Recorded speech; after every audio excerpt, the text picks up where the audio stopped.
A gente terminou ali o bloco passado, o senhor falando do processo problemático da educação no Brasil e como o esporte acaba estando junto, né, nesse problema que é o formato da nossa educação, principalmente a educação pública. No momento, o senhor citou, né, de que nem todo mundo vai ser bom no futebol. Aí, grandes países que têm um projeto educacional, a educação física bem inserida nesse projeto, acabam conseguindo levar esse aluno que não é bom no futebol para um esporte onde ele vai ser bom.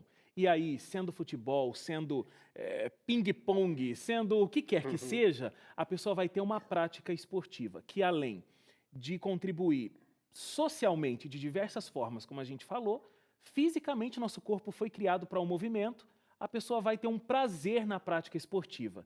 E enquanto quando ela não tem esse incentivo, o esporte vai ser uma coisa sempre deixada de lado na vida dela. É verdade. E ela é muito importante para a formação da cidadania. Então, por exemplo, a importância do professor de educação física e do esporte nas escolas é mais do que você descobrir valores. É claro, se aparecer um Neymar, você não vai desprezar. Mas todos os países que investem pesadamente no esporte no mundo fazem isso pensando em formar dali cidadãos. Se surgirem atletas do alto rendimento, repito, não vamos desprezá-los. Nos Estados Unidos, eu acompanhei uma pesquisa muito interessante. A Universidade de Nova York fez um estudo e acompanhou as pessoas, homens e mulheres, hein? Repara, homens e mulheres, que no final dos anos 90 eram as pessoas de maior sucesso nas suas vidas profissionais, em quaisquer empresas, públicas ou privadas. 85% dessas pessoas praticaram esporte na juventude. Olha só. E todas declararam o seguinte: não fomos atletas, não tínhamos talento, nem vontade, nem investimento pessoal para isso. Mas ficou a disciplina. Ficou a disciplina, ficou a ideia da ordem, ficou a ideia da liderança, ficou a ideia de atender a regras e ficou uma coisa que é fundamental para a vida, que é a combinação entre a ação individual e o trabalho coletivo. Eu tive a oportunidade de entrevistar alguns atletas aqui no programa, né? Uma entrevista que eu não me esqueço e que me deu um estalo para o mundo do esportivo foi uma entrevista com o Oscar Schmidt. Ele falou duas coisas marcantes. Porque ele ficou conhecido como Mão Santa, né? Eu falei, o que tem de santo? Por que mão santa? Ele falou, de santo não tem nada. Não é uma mão milagrosa, é uma mão que está calejada de tanto treinar. Isso. Então, quando todo mundo ia embora, eu continuava treinando. E por isso é que eu acertava a cesta. Ele falou, eu desenvolvi uma mentalidade de ser vencedor, eu queria vencer. Então, eu fui um grande atleta? Fui. Mas se eu tivesse decidido a fazer cachorro-quente, eu ia buscar fazer o melhor cachorro-quente que eu pudesse. É isso. Então, eu acho que é isso que o esporte acaba desenvolvendo. Acaba desenvolvendo isso que diz assim, você pode ter o talento, mas o talento, se não for acompanhado de empenho, de trabalho, de esforço, de determinação, de estudo, de conhecimento, esse talento se perde. Claro. Então, eu acho que o esporte ensina isso. Muitas vezes você compara em escola ou em clubes, um garoto de talento mediano consegue um resultado maior do que o outro que, a partida, tinha mais talento que ele. E por isso que o esporte é tão fundamental, muito mais do que uma modalidade ou modalidades esportivas e muito mais como escolas para a vida. E passam valores que são valores familiares, religiosos, éticos, históricos, culturais e simbólicos. O esporte consegue fazer tudo isso ao mesmo tempo.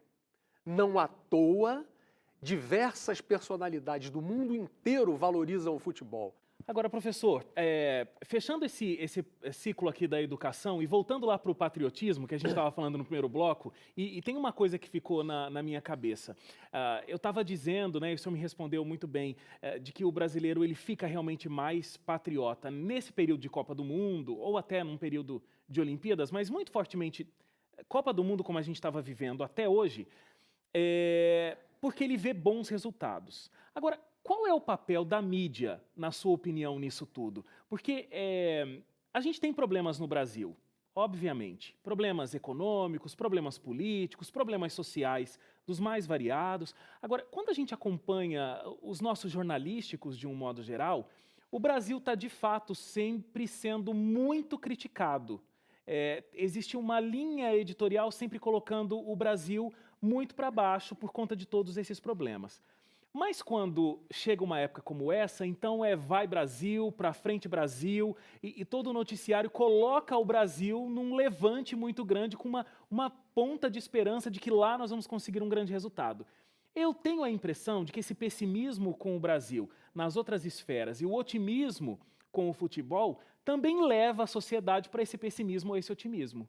É verdade. Eu te diria o seguinte: os romanos antigos, os antigos têm muitas lições a nos dar, né? Sempre. Então é sempre bom a gente voltar aos clássicos. Os romanos tinham uma frase que eu gosto muito que fala assim: a verdade está no meio.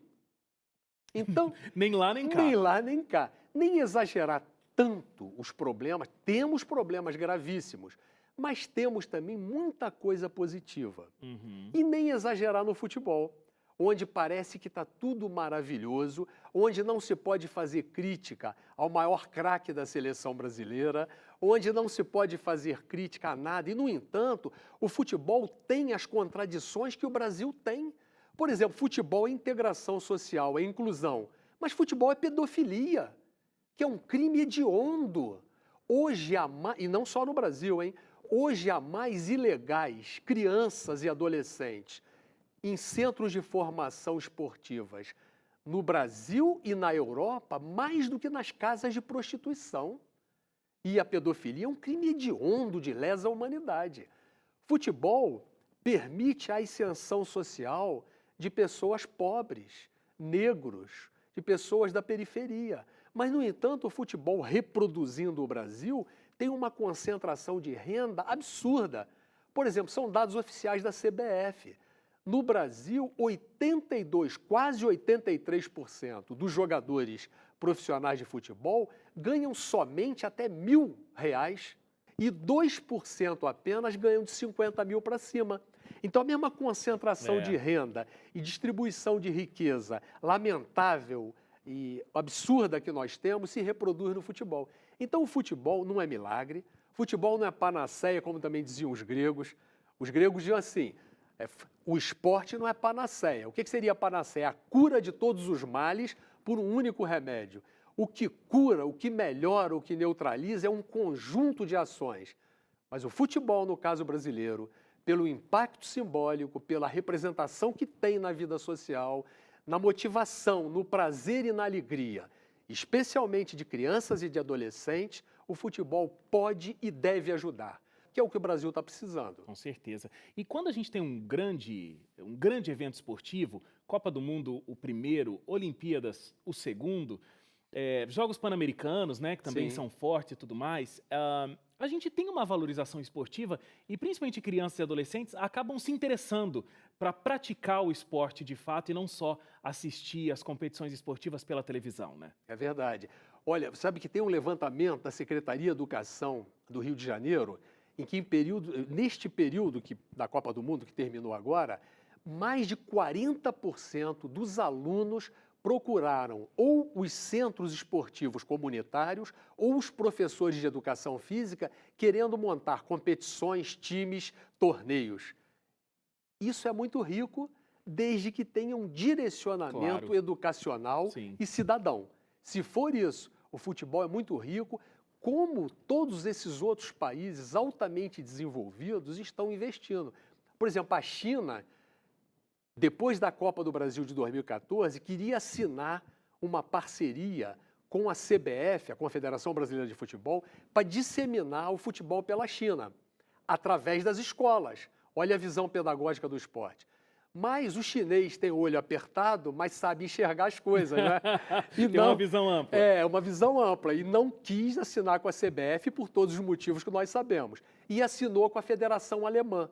E desde 2016, que há um projeto da Federação Alemã com empresários chineses jogando um investimento altíssimo nas escolas esportivas e nas empresas que auxiliam essas escolas esportivas, com isenção de impostos, porque essas empresas estão fazendo um papel que o Estado não estava fazendo. Então, isso é um fenômeno mundial. O Brasil tem um potencial enorme, histórico, é o país mais vencedor, é o único que participou de todas as Copas, como já falamos, tem o rei do futebol, é o país que é considerado no mundo esportivo o que mais produz craques, de uma forma mais veloz e mais renovável. Então o país tem que aproveitar isso. É um desperdício deixar o futebol no Brasil ser um objeto dominado por curiosos e por oportunistas. Professor, adorei a nossa conversa. Obrigado. Muito obrigado por ter vindo.